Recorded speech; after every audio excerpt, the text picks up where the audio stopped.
Donald Trump just went on yet another completely unhinged rant. And in this new statement he just put out, he endorses the idea that not everybody should have a trial and that not everybody should have access to due process rights in the United States. It's an incredibly scary statement coming from the president, someone who's meant to uphold the laws, not subvert the laws. So I want to dive into this statement. But before we do so, I'd like to provide some context here with a video that Pete Buttigieg recently put out on TikTok talking about due process, talking about the importance of listening to courts. And I think he puts it really well and it kind of connects to the statement. So let's just have a look right here. I think we're all following the news of the day. We are seeing right before our eyes what it looks like when the head of the government of the country we live in doesn't think he has to obey the courts or the law.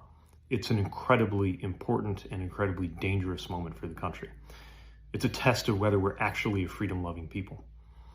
And I think it leaves a lot of Americans feeling powerless.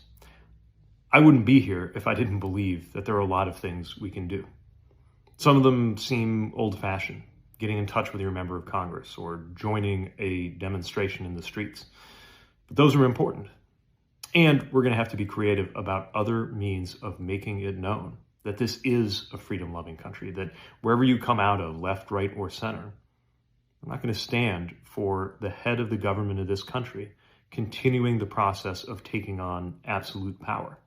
And instead, we're going to build something different and better, a vision where our politics and our economics respond to the needs of everyday people, one that leaves us more free and more prosperous than before. We are very obviously less free and less prosperous than we were even a few months ago. But this doesn't have to be a one-way trip. Yeah, I absolutely I love that statement from Pete Buttigieg. I love that video that, look, we do have a president of the United States who's now openly bragging about ignoring courts, openly saying that the law should not be followed, that he is exempt from the law. And that's going to fall on us, the people, to fight back, to push back on Donald Trump and create this resistance. Now, look, I want to get into this statement. Knowing what we just saw from Pete Buttigieg, knowing what we heard, I want to get into this statement that Donald Trump just put out today, kind of touching on the things that Buttigieg was talking about there, touching on these phenomenons that we've been seeing from Donald Trump, ignoring courts, ignoring the law. He said today, quote, "I'm doing what I was elected to do, remove criminals from our country, but the courts don't seem to want me to do that. My team is fantastic, doing an incredible job. However, they are being stymied at every turn by even the U.S. Supreme Court, which I have such great respect for, but which seemingly doesn't want me to send violent criminals and terrorists back to Venezuela or any other country for that matter. People that came here illegally," he says. "The courts are intimidated by the radical lefts who are playing the ref." Now, I just find it ironic that he says playing the ref, that the Democrats are playing the judges, and then he goes on to say this. Great Supreme Court Justice Samuel Alito correctly wants to dissolve the pause on deportations. He is right on this. So it kind of seems like Donald Trump is playing the ref there, as he does so often with the Supreme Court, talking about how great the conservative members are, how great Alito is, how great Clarence Thomas is, but, to try to get them to lean on his side, to rule in his favor. And I just find it so crazy how Donald Trump is the one saying we have to get criminals out of the country when he himself is a convicted felon 34 times. He has far more felonies than Abrego Garcia, for example, who has been unjustly deported, who has 0 felonies. So if Donald Trump wants to look for criminals in this country, perhaps he should invest in a mirror. I don't know. I don't know if he has one, given how he leaves the house every day. He goes on to say, if we don't get these criminals out of the country, we are not going to have a country any longer, fear-mongering as he does so often. We cannot give everyone a trial, he says, because to do so would take, without exaggeration, 200 years. We would need hundreds of thousands of trials for the hundreds of thousands of illegals we are sending out of the country. Such a thing is not possible to do. What a ridiculous situation we are in. Make America great again. Just look at what he just said. We cannot give everyone a trial. We cannot give everyone a trial, Donald Trump says. Benjamin Franklin and the founding fathers had talked extensively about the importance of due process. Benjamin Franklin himself said that it's better to allow 100 guilty to roam free than for one innocent to be locked up. That philosophy of due process has existed in the United States for hundreds of years now. Donald Trump is openly saying, actually, no, we can't give everyone a trial. We think that we should be able to just deport people without them getting a hearing, without them talking to a judge, without hearing the evidence that the government has against them. It is fundamentally anti-America. It's fundamentally anti-Constitution and fundamentally anti-democracy, what Donald Trump is talking about here. It's insane that this is coming from a United States president. And look, I want to touch back on something that Pete Buttigieg said, where it's going to take us. It's going to take a resistance. It's going to take a fight. The president of the United States is openly suggesting that we float the law, that he should be able to deport anybody he wants. He wants to set the precedent that the president of the United States can just target people without having to present evidence.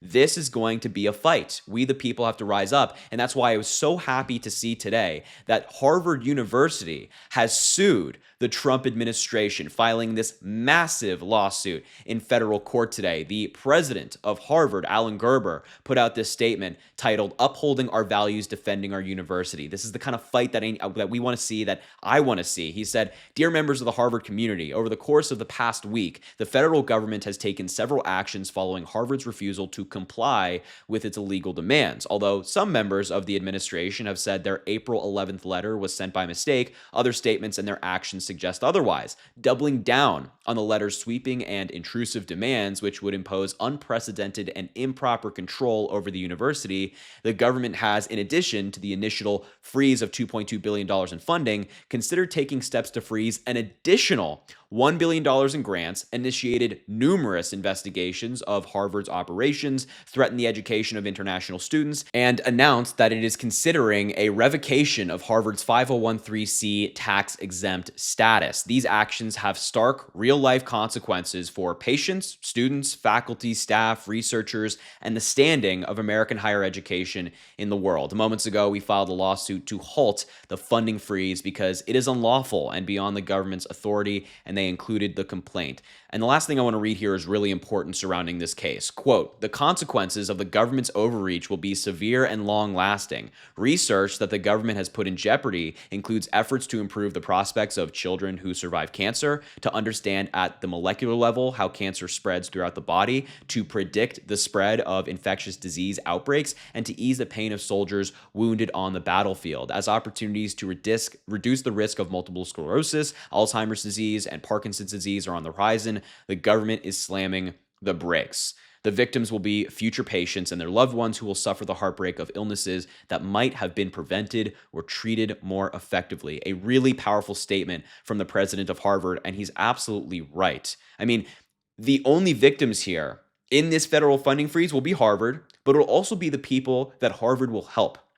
The students, the Americans who want to be the next generation of leaders, the patients who are relying on this research and medication from this research to live, the future patients who will rely on this research to live. Those are the victims of Donald Trump's federal funding freeze for Harvard. Just so he can play his petty political games? Absolutely not. And that's why I'm so glad to see Harvard standing up and pushing back on Donald Trump, saying, hey, you stop this funding, we will not go down without a fight. We will fight for our patients, we will fight for our students, our community, and the people around us, and I just love to see it. So look, Donald Trump is openly endorsing the idea of removing due process. He's openly endorsing the idea of flaunting the law entirely. But that will not happen as long as we continue to fight back. That will not happen as we continue to organize and remember what makes us Americans and remember how this country was founded. So look, this statement's insane. It's absolutely bonkers that the president of the United States is endorsing the idea of just removing due process for people that he doesn't like.